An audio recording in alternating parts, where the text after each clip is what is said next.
नमस्कार मंडळी, स्वागत आहे तुमचं माझ्या मिनी ब्लॉगमध्ये.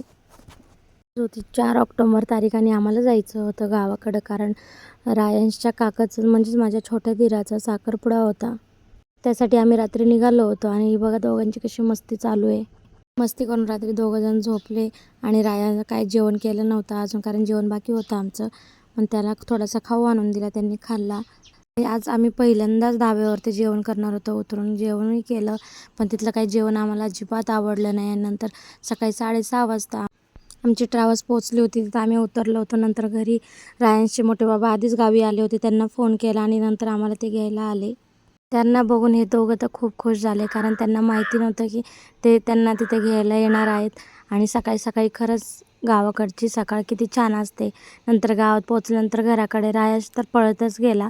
सह्याद्री चालत होती, आजीला भेटली. नंतर राया त्याच्या आजोबाला भेटला.